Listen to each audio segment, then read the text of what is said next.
Okay, we are going to start with chapter number 29, which is looking at basically how plants work. I'll get my pen set up here. So again, chapter number 25 is looking at the working plant. In the last chapter we talked about how things, something like wheat, corresponds to almost, I believe, 80% of our food production. Plants can do a bunch of other stuff for us as well. Again, New Orleans was hit by a hurricane in 2005 that caused over 1,800 deaths. It flooded more than 80% of the city, and it left raw sewage, heavy metals, and other toxins all over the city soil. In the past, what we did is basically we would scrape up that soil and dump it somewhere.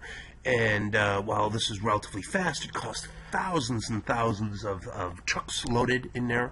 Backhoes kind of working all day, and it was very disruptive. Well, what the city founders found is that if they planted sunflowers, these sunflowers would take out the heavy minerals and some of the toxins. They could harvest those sunflowers and dump the sunflowers rather than dumping the top 6 inches of soil. It took a lot longer to happen, but it was a lot easier to do. And so what I want to get you from that is that, again, plants can do some jobs for us that we actually can do ourselves, but plants can probably do it a little bit easier and cheaper than we can do. Again, what I didn't want to say about is in the Fukushima power plant, they're also doing it as well. Plants obtain their carbon dioxide from the air, and they obtain their water and their minerals from the soil. So that gives us 2 parts of the plant. We get the shoot part of the plant, and we get the root part of the plant. Minerals come up from here, and then food that is produced up here goes down here to support the plants. Again, we talked about photosynthesis previously, that plants make this, and this is just one big photosynthetic factory up here, and we talked a little bit about the growth. Now, when plants grow, they need some essential nutrients, and in class, we actually made some terrariums, but the nutrients are in that terrariums. We put charcoal inside of there, and we put a little bit of soil in there, so the elements are going to be in there. The oxygen and carbon are trapped in there as well. So when we look at nutrients, basically we have what are called macronutrients and we have what are called micronutrients. The macronutrients are needed in relatively large amounts and make up roughly about 98% of the dry weight of a plant. The other micronutrients basically make up the other percentage of the plant, and they're not needed in as great of amounts. Again, the macronutrients, what are they composed of? Carbon, oxygen, and hydrogen, which are the basic ingredients of the plant's organic compound. Nitrogen is in your nucleic acids, all proteins, ATP, chlorophyll. Many plant hormones require nitrogen as well. Sulfur is a compound in most proteins that we see. Phosphorus is a major compound of nucleids, phospholipids, and ATPs. And so of these 8 micronutrients, all are required by plants. Again, the micronutrients make up less than 0.5% of the plant's dry weight.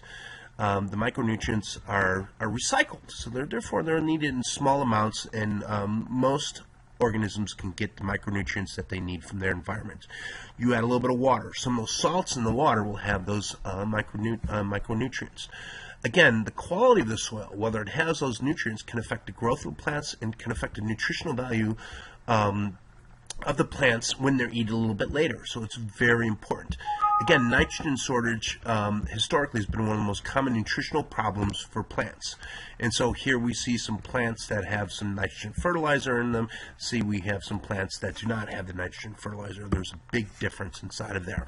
And again, right before World War II, a German scientist named Haber developed the Haber process, which is one of the main processes that we use for production of nitrogen fertilizer.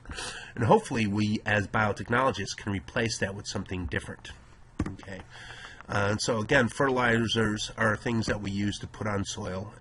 Again, there's some natural fertilizers that we have, which are basically compost, which is degraded plant material. And so this is the heat that's generated and the moisture that's generated as materials are kind of broken down.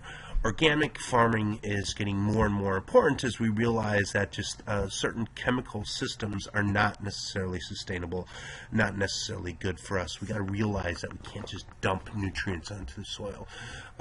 Plants use these things called root hairs in order to increase their surface area, in order to get no more nutrients from their roots. Water and minerals are absorbed by the roots. The roots have associated with them these mycorrhizae. So here we have the root material, but then you have fungal filaments that will surround that root materials and will provide nutrients for that. Again, plants pay for this by giving the fungi a little bit of nutrients. So the fungi have evolved for absorption. Most plants rely on bacteria to supply them with usable nitrogen.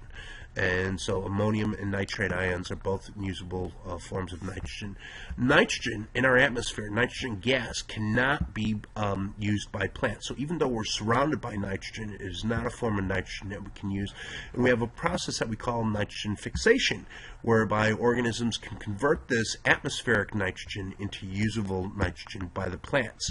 And the great thing about it is it's done just in the right amount, so that we don't have excess that is being leached out into the soil that can have other effects. And so here we have our nitrogen fixing bacteria. We produce ammonium, and our nitrifying bacteria we produce nitrate, and then it goes into the roots. Again, these nitrogen-fixing bacteria don't just do this for nothing. Ideally, they get some nutrients from the plants. Legumes have specialized organs, including beans, peas, and peanuts, where they can actually live inside the plants, and hopefully we'll take a look at it then. So here's some of the nodules that we see inside the plants. If we take a look at them, we see a bacteria within there. The next thing that we want to know is that plants must be able to transport their water. So we have this thing that we call xylem sap from the roots. Transpiration is the loss of water vapor from the leaves, and it's basically how things work. Through cohesion and adhesion, which are two processes, properties of water that we looked at, this water will flow from the roots to the tips of the trees. And basically what's going is, once the water gets inside of here, that water will all connect to one another. And so as water evaporates from the leaves, it's being drawn up through the roots. And it's a very powerful process that can happen. And so here's showing the water molecules kind of crawling up the roots, and it can happen over a couple hundred feet. Transpiration is basically where the leaves of a tree will open up to allow carbon dioxide to enter, and the waste product, which is oxygen, to leave, and actually some water to leave as well. And so here are the guard cells, and during the daytime the guard cells are open, and at night the guard cells close up a little bit when that's not happening. Phloem sap movement moves a little bit different ways. The sugars are made in plants by photosynthesis, and everything else that's inside of there. And so what we have is sugar moves from a high source to a low source. And so what will happen is, in phloem sap, we have these food-conducting cells. These cells actually have a plasma membrane that's intact that surrounds them. So again, materials can't flow just in and out. And what happens is, when we get a lot of food inside of this cell, water will actually flow into the cell, increase the pressure cell, and move it to another area. And so what we have are what we call a pressure flow mechanism. And so in something like this is an example of a beet. Here you will have your food source and your food sink, or your sugar sink.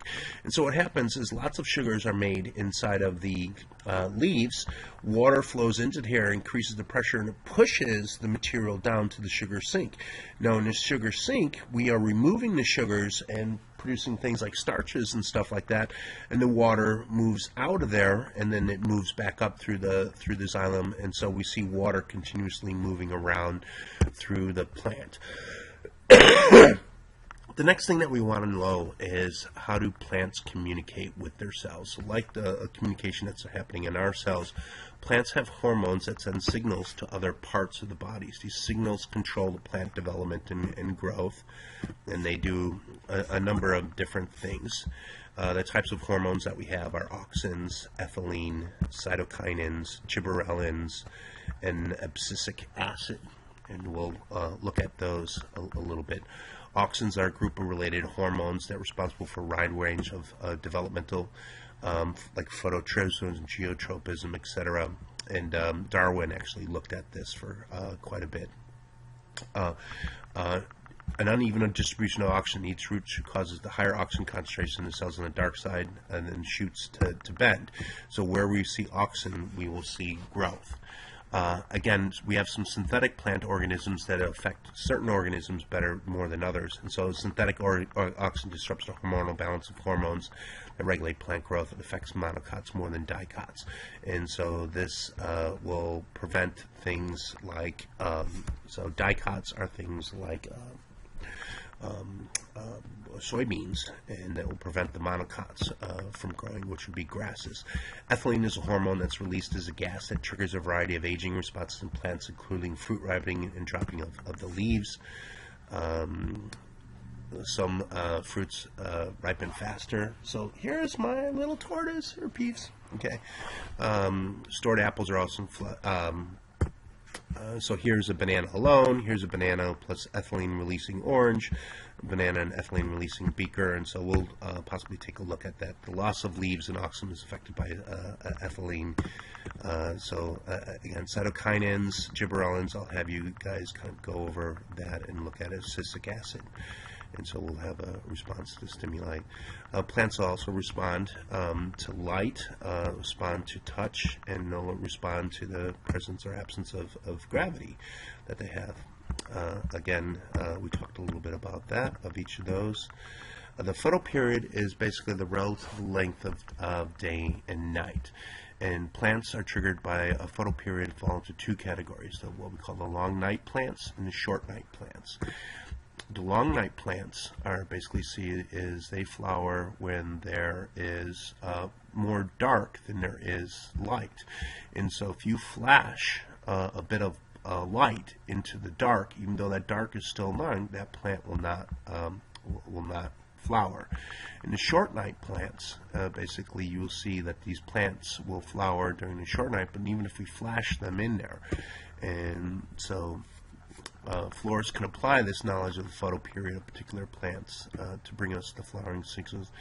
And so what we want to say here is basically plants, like everything else, depends on other organisms, these symbiotic relationships. Oh, almost done. And so hopefully what we do here is that we will consider that the plants are really important organisms on this planet. We depend